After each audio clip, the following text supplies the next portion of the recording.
It's the Tromedy Podcast. Trauma plus comedy equals Tromedy. This week on Tromedy. You grew up in a biracial family, is that right? Yep, my mom is Thai, my dad's Irish, so I'm Irish.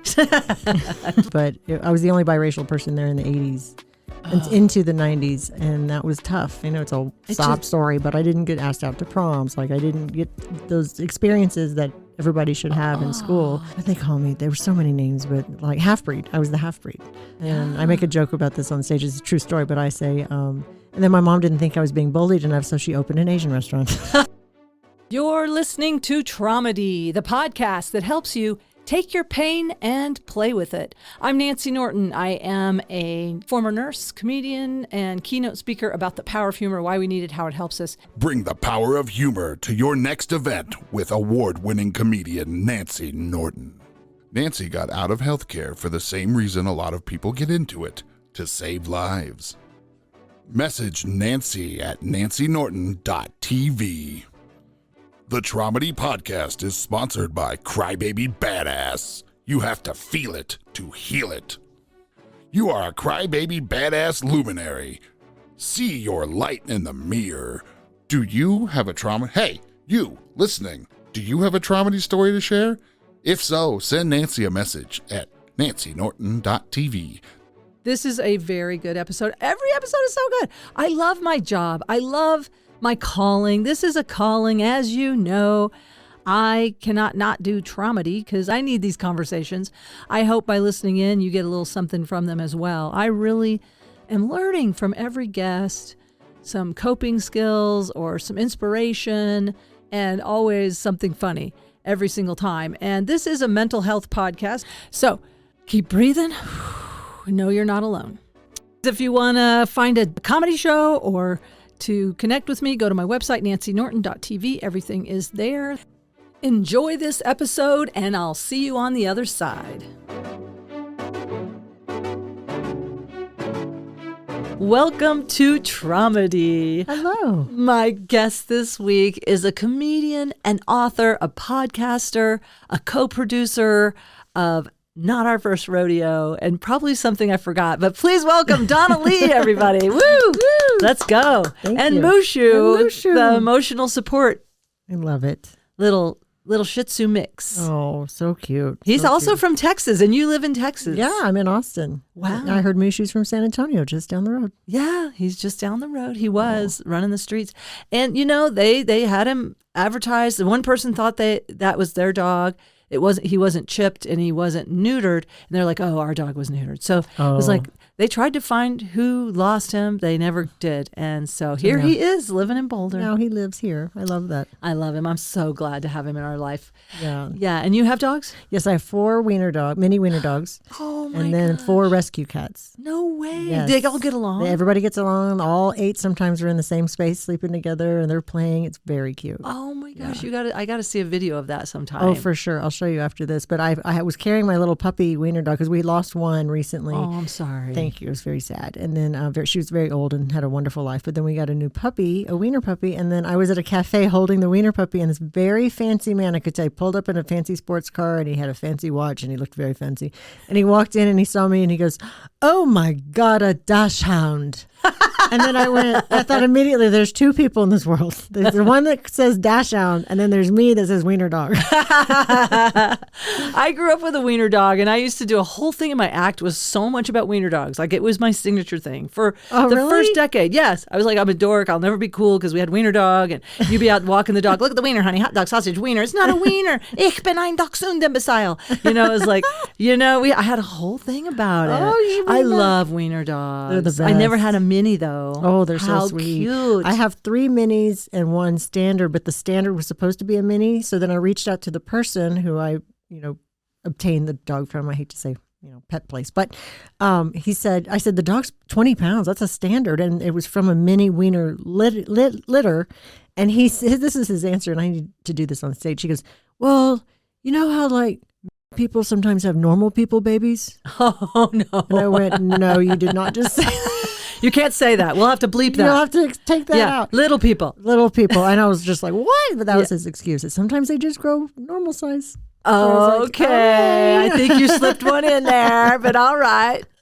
But he's kind of the special, you got the one standard. And of course, He's you so wouldn't. sweet. You wouldn't part with him now. He's the sweetest one we have. He's actually our favorite, and we tell him all the time. He knows. He's does like, know. I am the favorite. Mm-hmm. Wow, that's really sweet. And I met your husband. He's so sweet, too. He's the sweetest. You're so lucky. Oh, thank you. Yeah. It's been a blessed time. Yeah, I've got back into comedy, as you know. Took 12 years off and just got back in 2 years ago. And a year ago, I became a full-time comedian.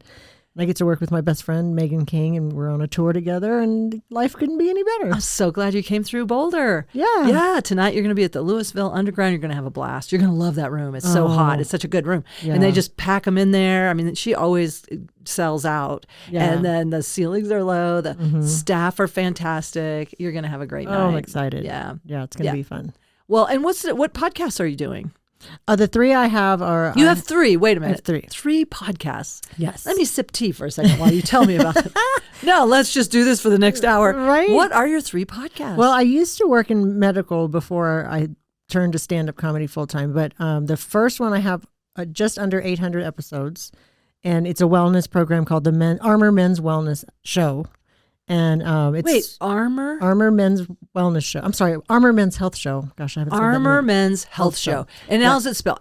Like armor, like you wear? Yeah, ARMOR. My previous boss spelled it wrong instead of with a U, so it's ARMOR. But you can find it anywhere, Spotify. Is that like a everywhere. brand of something? It's a brand that we had at the clinic for our men's wellness division. Oh, so your former boss spelled armor without a U. That's okay. That's We're okay. not It's judging also it. spelled that way, I guess. So armor, and it's all about men's wellness. Men's health, men's wellness. We talk about from a urology perspective, everything between the nipples and the knees, and we also talk about that's our tagline. I love that. Yeah. Everything between the nipples and the knees. Would somebody please talk about the orb that many men are following around? What's with the orb? That's right. They all have What's a with thing that? that's growing. Yeah. No. It's like, the belly, like men of a certain age tend to get like a hard orb stomach. Yeah. Not all of them. Right. But I want to understand that if it's between the nipples and the knees, right here. I've just seen it a lot. And I'm like, what makes men? I started taking testosterone. I was telling Megan, I'm like, I'm starting to get my little belly. I was like, is this a testosterone thing? Who knows? Oh, yeah. It's probably potato chips. Oh, well, there's that. Testosterone, potato chips, tomato. They're all delicious in some But way. you do it with a doctor? Yeah, well, a urologist. His name is Dr. Sandeep Mistry. And then we have a practice. I still work doing the podcast, but I used to be the practice manager. For 8 years. And then before that, I worked in medical for 25 plus years in Austin. But I ran the practice. Doing different kinds of things? Yeah, mostly marketing, clinic director, practice manager, things like that. Okay, so around it, but not as on the clinical side. More the Not the admin. clinician side like you. I did more admin and ran the practice. But you have all this knowledge now because you've been around it. Yeah, especially with men's parts. And I had a guest, Ron Feingold, and I don't know if you've met Ron. He has a special called Open Bar Comedy. So I've done a dry bar special and then I did an open bar special. Very different specials. Oh, okay. My open bar is called Sippin' Whiskey and Talkin' Dirty. Oh. But Ron, he had prostate cancer. And so, I mean, I didn't realize how difficult that is for men when they lose their prostate and their ability, to have an erection sometimes. It's really serious stuff for men, Yeah, it's pretty terrifying. Yeah. So we bring, because Dr. Mystery's hilarious like a comedian, and I try to bring the comedy in the layman terms. So when he starts to get too, clinical, I kind of dumb it down a little bit so people can understand. But we make urology fun and funny. Okay. So you have over 800 episodes of that one? Just under 800 episodes of that one, yeah. And that, how much can you talk about male parts? You'd be surprised because we accept listener questions through our website, and it never ends. But it's always the same questions about erectile dysfunction, prostate cancer. It's typically the same. So then we got a little bored with that. So we started branching out and talking about crazy things like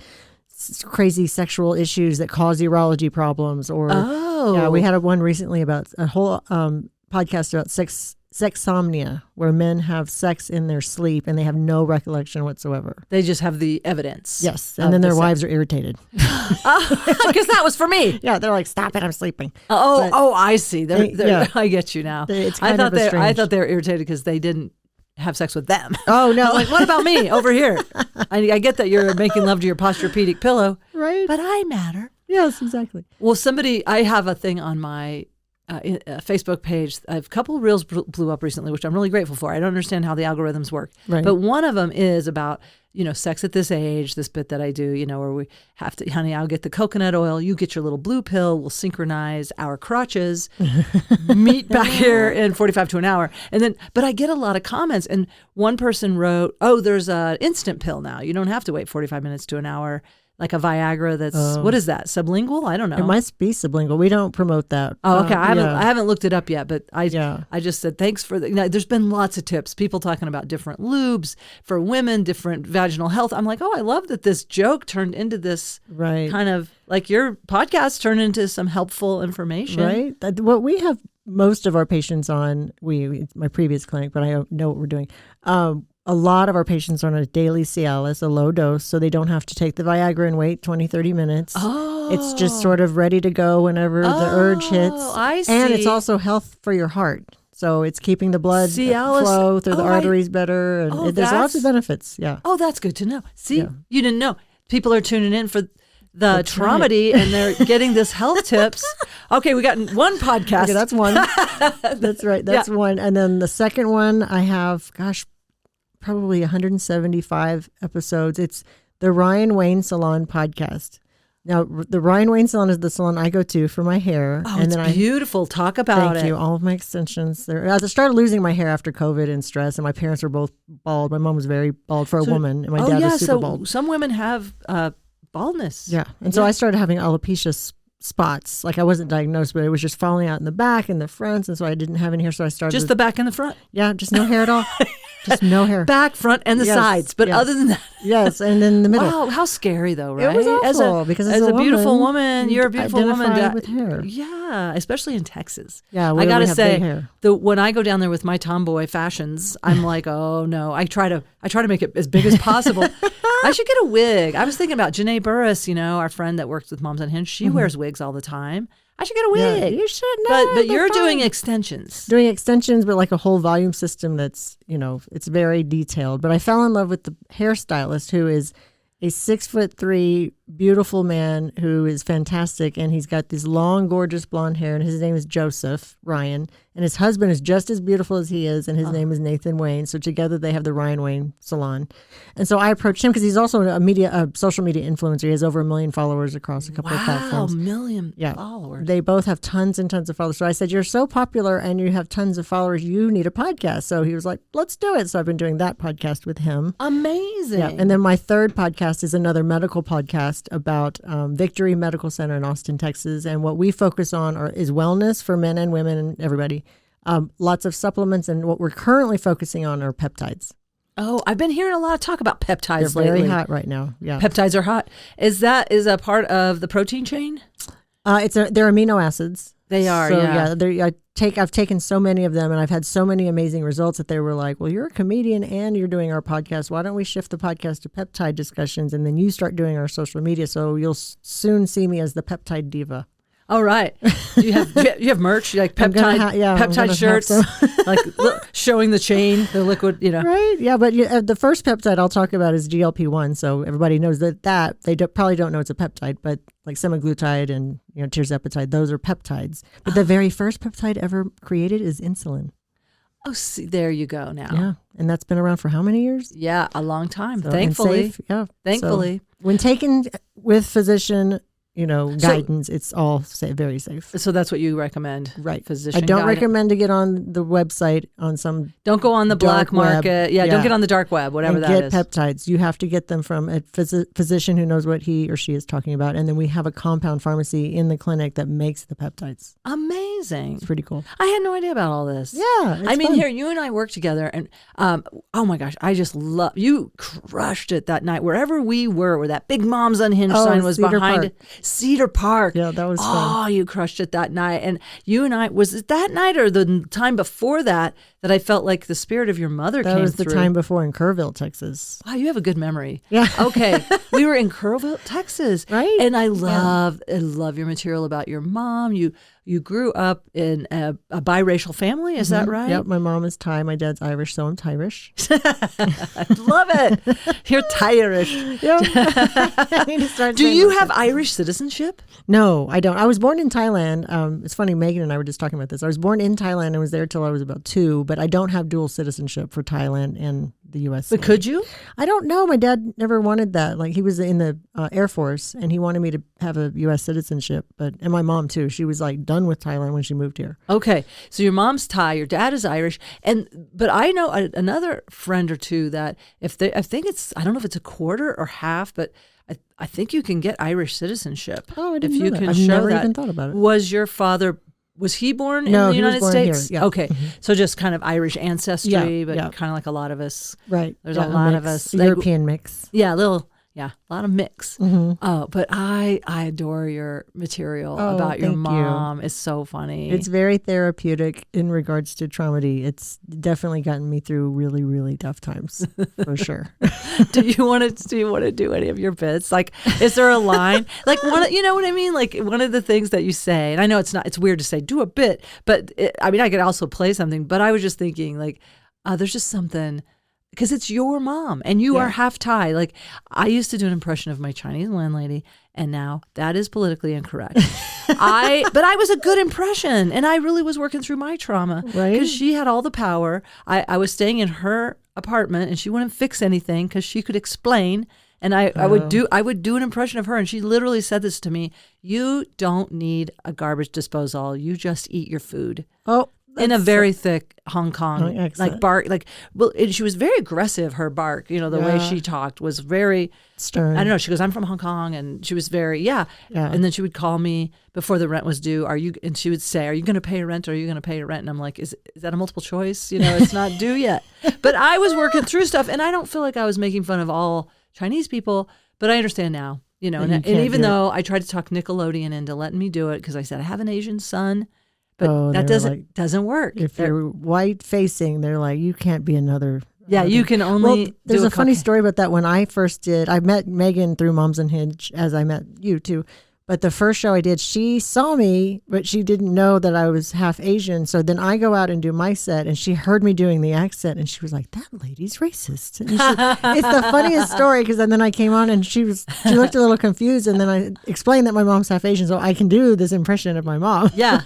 Yeah. Your mom's only half Asian? No, I'm sorry. My mom's Asian. Your mom's 100% Asian. She's 100% Thai. And then you are half Asian. I'm half Asian. Yes. It's legit. Yeah. For sure. No, to give you an example, one of my favorite stories that I start at the beginning is, I don't think you've seen this one before, but my mom, after I went through a divorce, my mom was very upset because I was divorcing a very successful man, but didn't love him, and he was not a good husband, but she didn't care. So she said, Donna, nobody want you no more if you get divorced.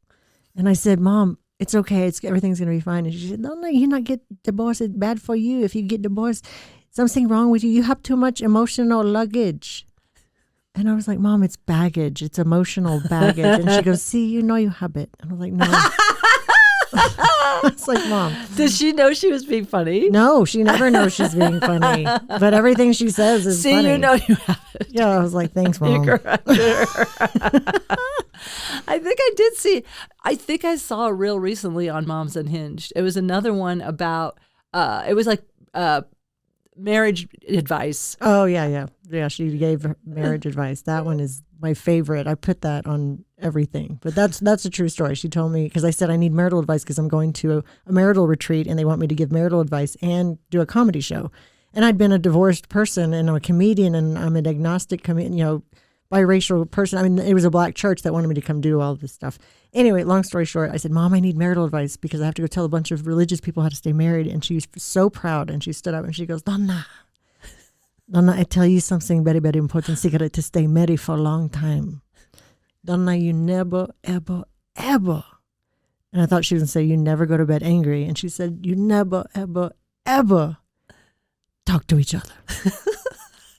Never talk to each other. For some reason, that kills on stage every single time. It does, because it's true. You're like, actually, that's great advice. Right. Like, really, they say communication is key. I'm not so sure, because being quiet is key. Yeah, just you do you, I'll do me. Yes. And maybe we'll meet and have sex once in a while. Right, exactly. I mean, have a meal, and then let's not That's talk. right. Honestly, I think it would have saved my marriage had I not known, and had my husband not known me and I didn't know him. Because Right. I love connecting. Obviously, that's why I do this. I love talking. I love hearing. I want to talk about ideas. And my husband was like, I don't want to talk about anything we can't look up in a dictionary or an encyclopedia, like anything that can't be known. Like you don't want to talk philosophically about what if. Right. Is there an afterlife? Anything like that? No, nothing. Like None I don't of want to that. talk about ideas like that. Interesting. And that's his right. But it was like, Yeah. now that's all I love talking about. Now at this age, especially now that my bones are thin, I have spirit access, I feel. So I'm like, all I want to talk about is the woo-woo stuff. Right. But that's okay. Me too.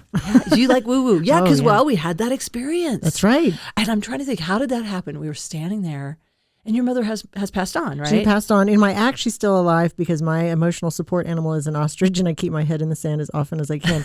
But my dad has passed away in my act, but my mom is still alive, but they're both deceased. Yeah. And that's what I was telling you behind the curtains. Yeah. Oh, And then that's when you got that really strong. I felt like she was right there. Yeah. I just like, oh, I think she's here, and she's loving you, and she's supporting you. And And that made me cry because she did not support me at all. I think on the other side, they're different. I do. I hope. I hope. I mean, I will say as much. I talk a lot of shit about my mom. I do. Yeah. I mean, I talk about, because I wasn't allowed to. I was an embarrassment to her my whole life. Same. Yeah.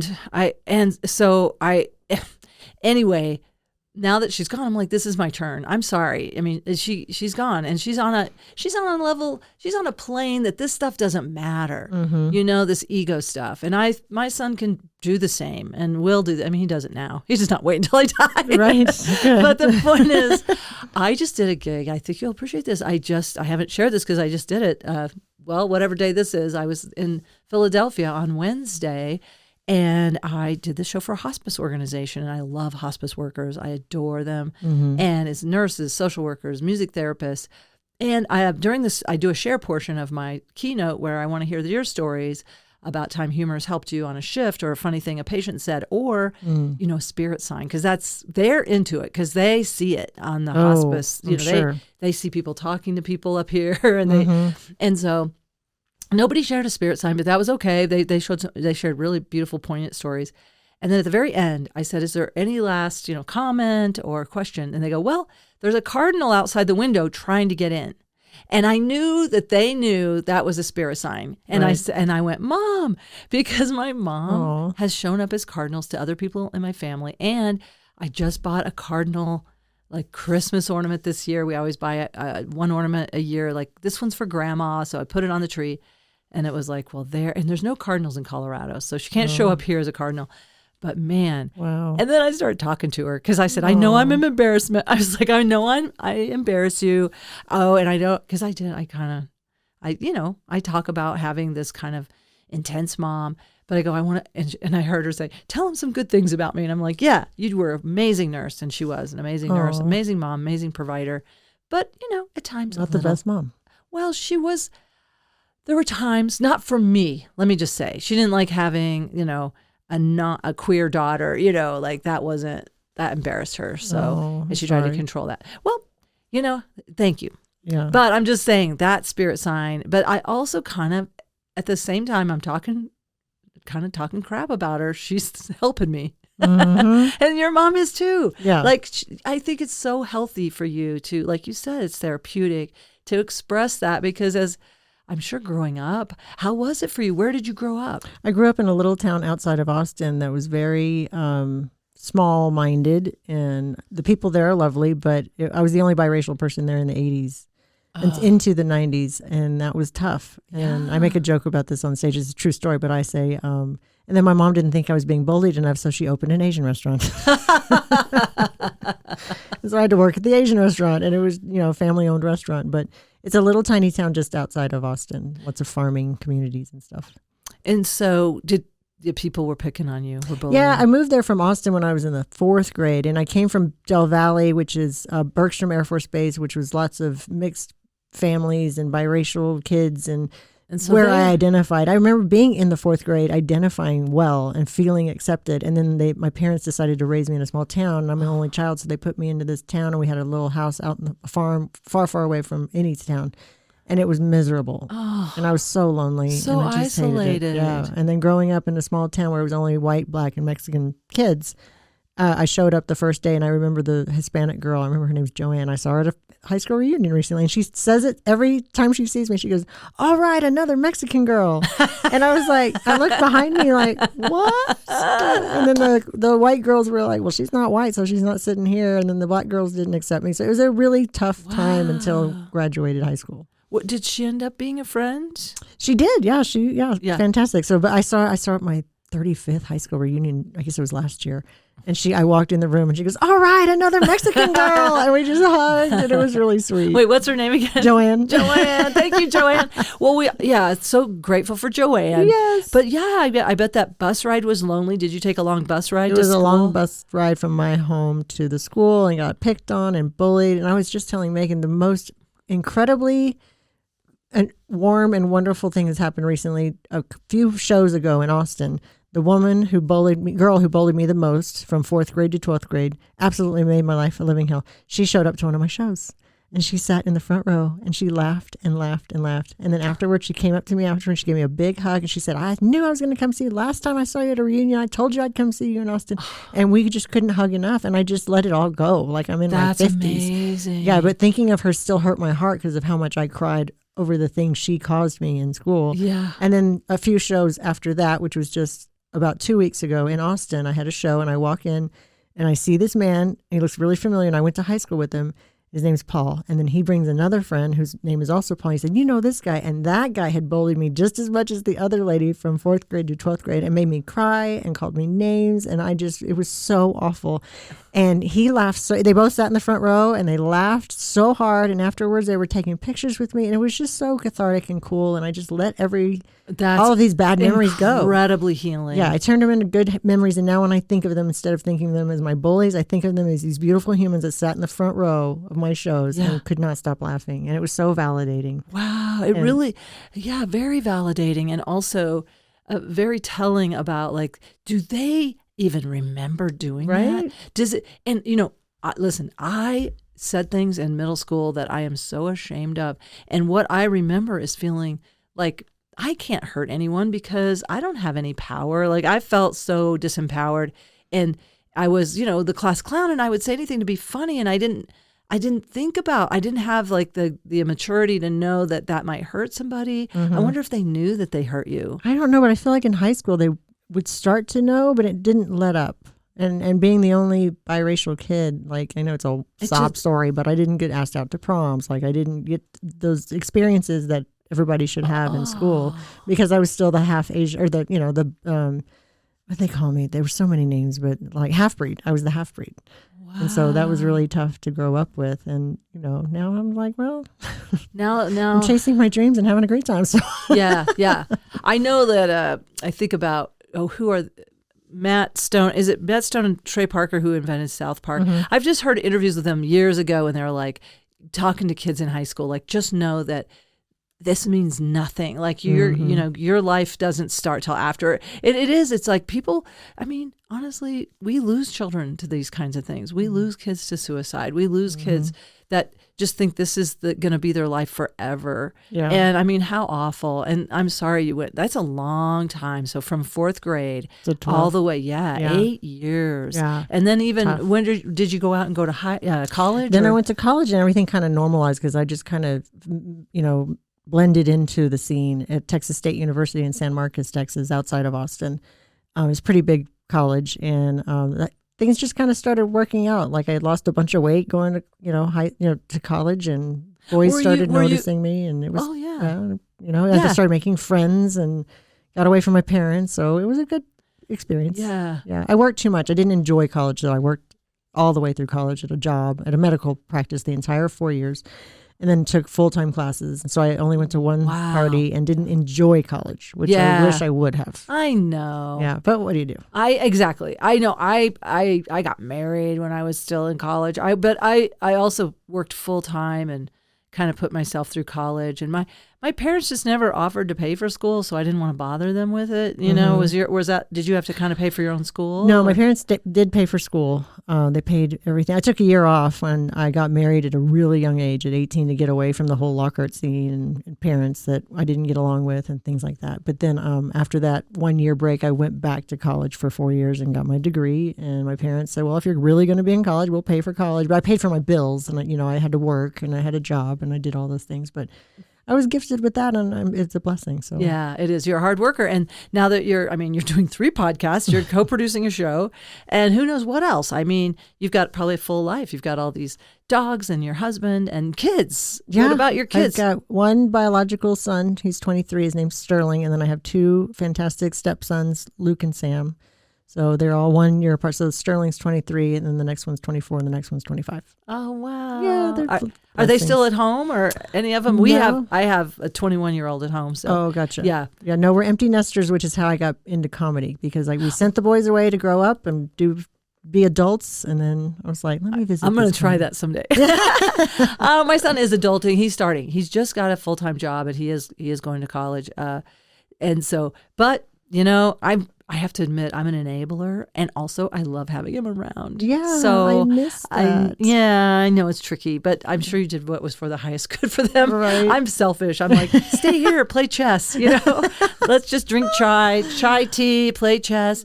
When you were talking about you lost weight when you went to college, so because I know your weight has come up in your material, but also today you were talking something about Ozempic, but you were. So you were overweight. Maybe that was in a part high of your school. protection that Yeah. you ate as comfort. Yeah. I was mostly alone in the country, especially in the summer breaks. I was just alone in a house on a little farm in the middle of nowhere, and couldn't until I could drive. But growing up with that, it was just. So your parents were working, and They you were worked just left full-time. there. I was just left there, latchkey kid. It was very lonely, and I had nothing to do but eat. And I love food, so I got a little heavy. And with an Asian mom who's 100 pounds, that's tough. Oh, did she pick on you Constantly? Yeah, this is a true story, Nancy. You won't believe this, but my maiden name is Rigsby. And so my mom one day, she came home from work and I came home from school, and she was always every day picked on my weight. And she said, Donna, they call you because you're fat. They call you Donna Pigsby at school. No. And I cried and cried. And I said, they do. And she goes, no, just kidding. Just me. That was an Asian mom thing. Yes, brutal. That is brutal. Yeah. No, just me. Yes. And I'm sorry, you have to laugh at that because it's so over the top cruel. Right? Like, And don't you almost have to have a little chuckle because otherwise it's too much? It's too much. And I've done that on stage, and it does not translate well because people feel so sorry for me that they can't laugh. I know. And so I just stopped doing it. All right, let's take on a challenge. Let's make that work. Okay. I will say, we got to figure out a way to give them permission, because it is hard, though, because so many women, especially like Moms Unhinged, or when it's an all women's audience, so many women have body image issues, and a lot of them around weight. Yeah. So many of us, that's a healthy weight for a woman is considered overweight in our culture. Yeah. And I was a healthy weight, but to my mom, I was overweight. And I was a bigger girl. I was wearing a size 12, 14. And I was, the little girls in school are wearing a size 0, but that's normal. And now do you wear a size 0? Now I'm a size 2. I lost 40 pounds on Ozempic, but I also had a very high A1C. I was pre-diabetic for 15 years. So you're doing this to save your life. My mom was very, very diabetic. So she was on medication, even though she was tiny, and she only ate fish and rice and vegetables every day. But my dad, almost 300 pounds, 6'3", and had perfect cholesterol and triglycerides. You can't figure it. Yeah. Nuts. So your mom, it's in your hereditary. So you have to watch your A1C and everything. And now everything's normal. I do my labs every 6 months. I feel fantastic. Losing 40 pounds is an incredible new way of life. I have more energy than I've ever had, and I'm 55 now, so that's amazing. You're feeling good. I do. I feel good. And then, do you do weights and stuff? I should, but I don't. I walk. I don't want to should you. Yeah, I walk a lot. The bone density thing is up for me. I have osteoporosis now. Oh, do you? I know. I tipped I tipped over from osteopenia to osteoporosis, and I was so bummed by my last bone scan. But my doctor's telling me I have to do weights, and I'm not doing it regularly. I joined a gym, and I went for 3 months, and then we adopted a dog. then I'm like, I don't want to leave Mushu. Right? To go do walking weights. with Mushu. Yeah. So I do. My son made me a weighted vest that I'm supposed to wear when I walk good. around and stuff like that, and I don't Aw. do it. Yeah. Oh. Let me just Nancy. do it. Nancy Nancy. Norton. Could you do my mom? Nancy Norton. Nancy, you get your ass outside and do something, Nancy. Get up, Nancy. You go. Be healthy. Okay. Oh, another Now, thing. see, your mom's voice doesn't hurt me. I'm sure my mom's voice doesn't hurt you. Like Donna Lee. She's pretty like. What is wrong with you? That was funny. my I mom. do love your mom's impressions too. I've heard. Well, I seen you used to it. do her more as a sing-song mom because she was also that. She was like, rise and shine. Every day's a happy day. Every damn day. Let's keep it here up. Let's do the codependent salute, okay? Oh, my God. Let's not get down in here. Whatever you do on your podcast. Don't feel okay? it. No, let's not feel here and here. That's naughty. We don't need that, okay? We just do what we have to do.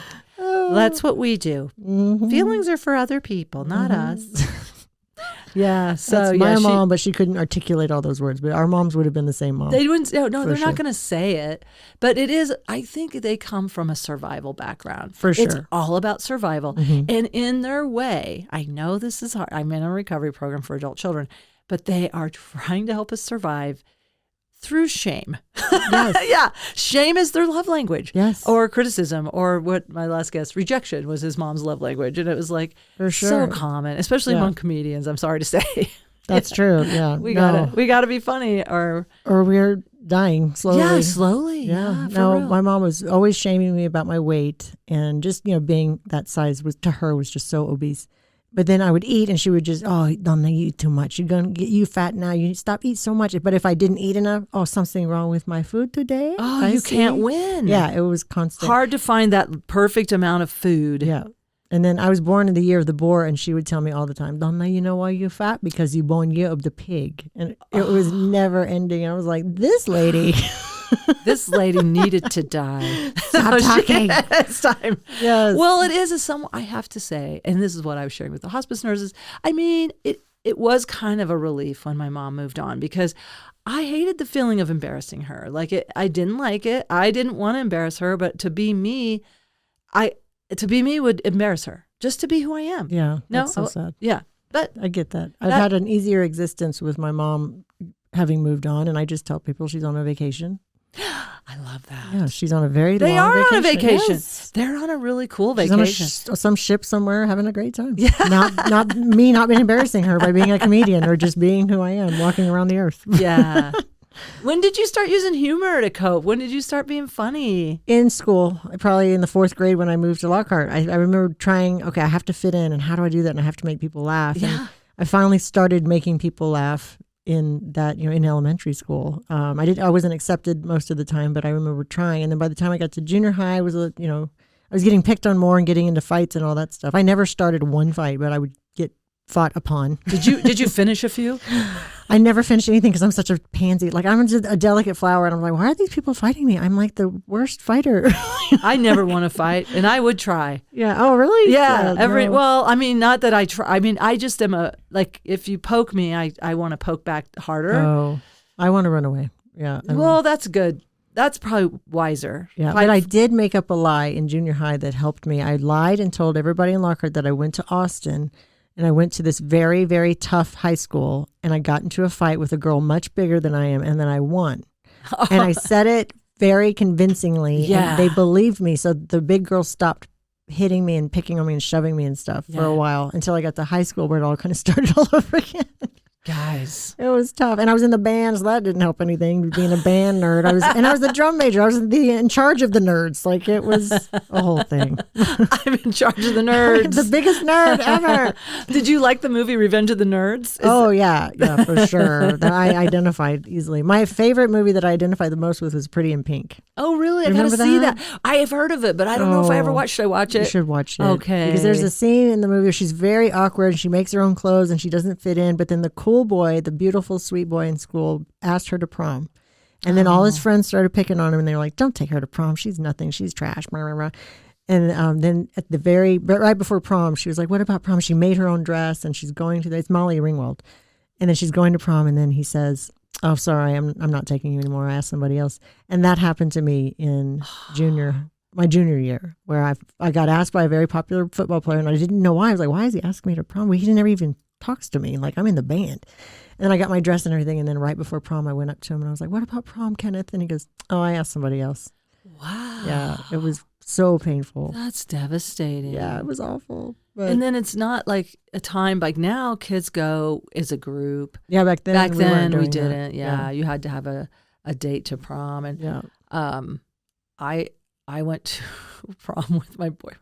I was 16 when I had a 23-year-old Oh, boyfriend. dang, Nancy. The Ozarks. Listen, it was messed up, dude. You had a grown-ass man taking you to prom. I did. It was weird. No, it was real weird. He had a full beard. It was.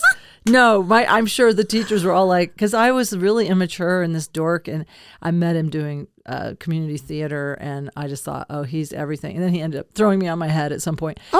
Yeah, but just be glad you didn't get thrown on your head. Right? Oh, my heavens. Not that night, but at the end of our relationship. Oh, my gosh. I don't know how to let people go, so I was clinging. I literally was clinging to his car, I think, when he was trying to pull away. Oh, my heavens. And he was like, you got it. And he just grabbed my shoulders and threw me into the air. I literally landed on my head in my front yard. Oh, my gosh. But so we all got something. Such a light story for the podcast. No, but it is like, and then I remember my mother running outside because I got so confused when you hit your head so hard, Yeah. I thought it was the neighbor running out, and I was kind of hysterical. Oh. And then she said something like, you just don't bring out the best in each other. It wasn't like, she didn't defend me or Right. like he shouldn't have done that. Oh my gosh. I think she was kind of thinking, well, you probably deserved it. Yeah, That's what moms that's kind of how she sometimes treated do. Yeah. My younger sister and I will talk about that sometimes, like things that boys did, like a boyfriend did to her. Like she was like, well, what did you do? Kind of thing. Like, come on, you're supposed to be in our corner. Can't you Right. just be in our corner? Yeah, I didn't get that. No, we either. didn't get that. No. But look, it made us who we are today. Now we're strong bitches, Nancy. That's right. Don't mess with us. Don't mess with us. I wouldn't. Right. I do tell people, I'm a 5th generation nurse, and before that we were called witches. That's right. Don't mess with me. The last sociopath who messed with me is dead now, and I did not touch her. Okay. So I got you. I got Okay, I got good. your back. Nancy's got me. You don't Thank need God. me. You got wiener dogs. Listen, I wouldn't don't mess with a pack of wiener dogs. Don't mess with the wieners. Oh my gosh, our house is never ending with the wiener comments. My husband texted me. He said, I just got home and taking care of my wiener, and I'm taking care of the dog. I'm like, oh, it never ends. Are they they should be like a mascot for your podcast about the wieners. The Armorman's Health Show should have a mascot. 'Cause that's all we talk about are wieners. Oh, really? That's You for guys sure. should have. Oh, you should definitely have a shirt. Oh, I would love that's that. a great idea. I would think love a I'll- wiener shirt. Right? I think would. I'm just going to do a wiener shirt for Donna Lee comedy because I have merch, but I should get a I wiener think it would. shirt. Oh, I think we just found something here. I think so. Let's go with Because it. I have a dream that I do this big giant show in an auditorium, and then my husband's out back with the 4 wieners, and then when I'm finished, he lets the wieners free, and they run on stage with me, and everybody cheers. I love it. They'd be No, so I cute. see it too. Right?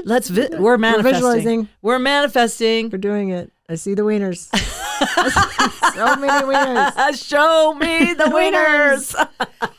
Oh, maybe that should be on your shirt. Show me the wieners. Oh. I mean, there should be multiple. Like there should be the standard and then the little ones. Yes. And then show me That's great. I'm the saying wieners or your wieners. I think No, that's plural. It's got to be the wieners. wieners. Or if it's one, show me a wiener. Yeah. I love a wiener. Or yeah. I don't know. There's Check something out there. my You'll wiener. find it. There's so many. Talk to your husband. I know. We'll I think do you more guys- merch. More merch.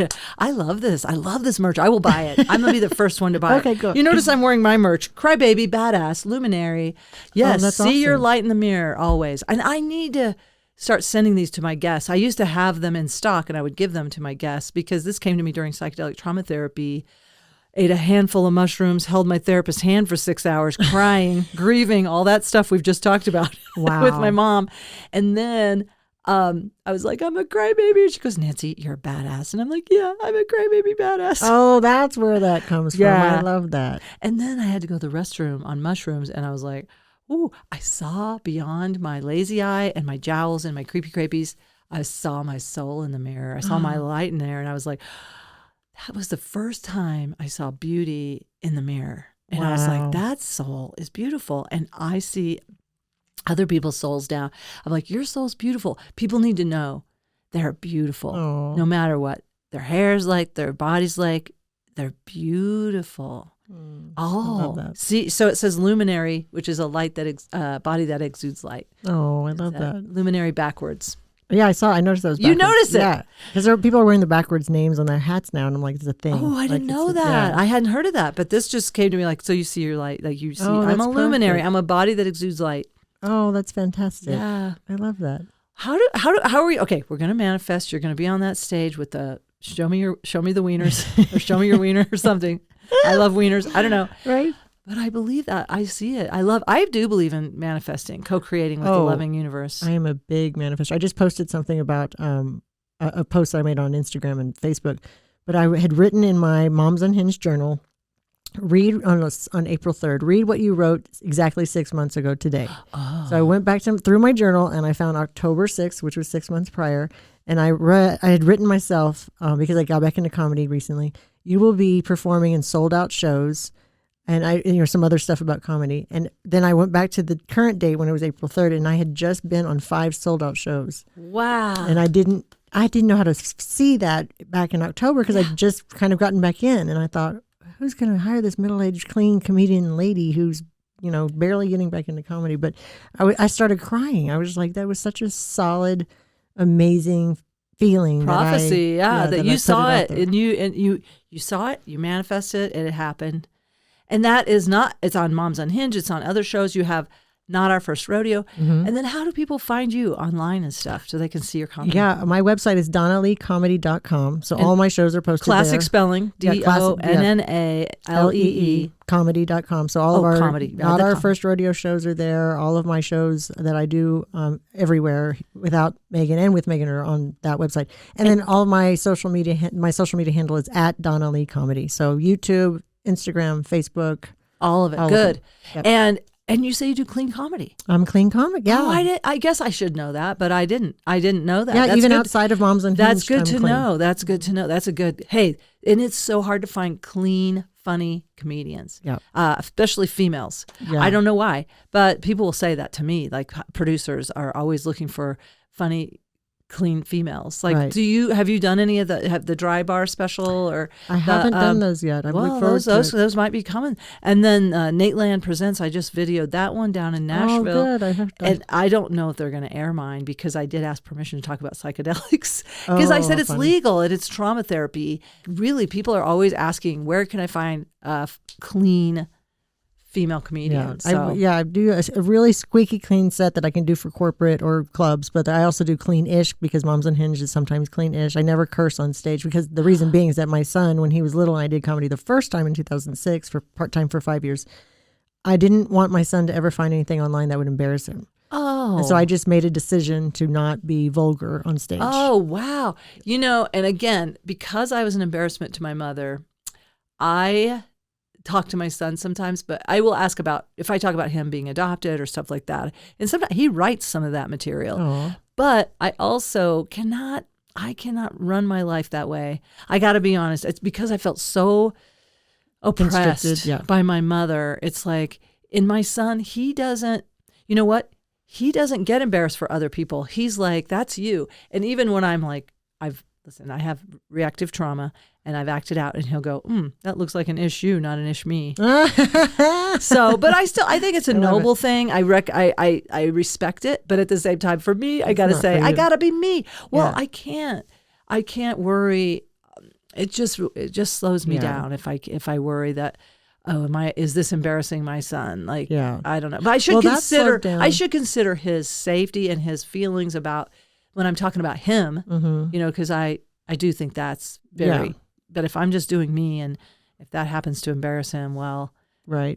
I get it. I do a lot of material about my son and he's seen it on stage. He's come to a lot of my shows. He's very proud. But my stuff is, it's never going to be vulgar, so I don't have to. But I did embarrass my parents. Yeah, no matter what I talked about, I embarrassed my parents. But now that it's just my son, he's so proud of me that I'm just free to do what I want. And I do love to curse, and I curse with my 23-year-old son. It's our love language when we pop off to each other. But on stage, because I've come this far, I'm like, well, I'm not just going to start. Well, and it's your brand. Yeah, it's my brand. Yeah. It's your brand, and that I respect it completely. In fact, I used to work really clean up until, I don't even know. I think it was when my son started swearing. It might have been more, I'm free. But no, I think it's also, comedy is my sexual outlet. I'm not having any sex, so it is where I talk about sex. It's like, that's as close as I get. Yeah. So I love it. Well, is there anything, like, before we have closure, is there anything you wanted to talk about? Anything else that we didn't talk about that is up for you? I know you have a wonderful show tonight, and I know that you didn't get any sleep last night. It's my fault. I don't sleep well, but I sure shouldn't be drinking coffee at 4 p.m. on any given day. But note to self. Next time won't happen. No, I think there's part of my show when I do a solo show, and sometimes when I do a show with Megan. Oh, you do a solo show? Yeah. I'll do my solo headlining shows. But, yeah. But just, not that I'm producing all over the country, but just when I get asked to do, headline a show or a fundraiser, before I get to my last joke, I always stop and I say, hey, I just want to tell everybody I started comedy in 2006. I was part-time as a host for 5 years. Very part-time, and then I do what all moms do, and I have everybody raise their hand. How many moms do we have in the audience? And all moms. I said, what do? We put everybody first. I put my kids first, my new husband first. I put my career first. I put everybody first. And now moving forward, I took 12 years off of comedy as a hiatus. And then when I became an empty nester, I thought, I'm going to put me first. And so I got back into comedy in 2024, May, part-time, but then I dove in full-time May 2025, and I've been touring all around the country, and I get to tour with my best friend, and I get to do these amazing shows, and thank you for supporting live comedy, and you're never, ever too old to chase your dreams, and I'm testament to that. And everybody usually starts clapping wildly. And then I get to do my favorite joke that I've been doing forever, which is a true story about my mom's donkey. And that usually does really, really well as my ending joke. I love it. Yes. Yeah, so chase your dreams. That's beautiful. Chase them. Yeah. That's perfect. That's a perfect ending to a Tromedy episode. Oh, thanks. Seriously, that's what we're here about. The mission statement, help heal ourselves and others, and show people how to take your pain and play with it. Like, you're not alone. And I think people hear things about themselves and you and me, and they're like, okay, I'm not the only one that's been through some of these things. And it's one of the hardest things when the one person who's supposed to love you the most, your mother, sometimes doesn't know how. Yeah, they don't know how, or they're tried to make us safe in this weird, I will say it, sometimes cruel way, but they thought, I gotta believe that on some level they just maybe were doing what was done to them unconsciously, but also just there's a weird, like, they're trying to help us survive in a way. Yeah. So I'm working on that. They meant well. Let's go with that. And ouch. We broke the cycle, though, with our children, and that's what matters. And and I still make mistakes, and I have to make amends, so I have to own my stuff. But yeah, that's another shirt. They meant well. They meant well. Hashtag mom trauma. That might be the name of this episode. They meant well. Thank you, Donna Lee. Thanks for having me. Thanks for coming over. Oh, you're a gem. Thank you so much. I look forward to the next time we work together. Me too.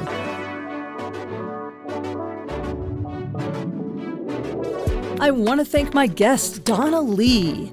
What a wonderful guest, wonderful human being, and offered a lot of information. Go to donnaleecomedy.com.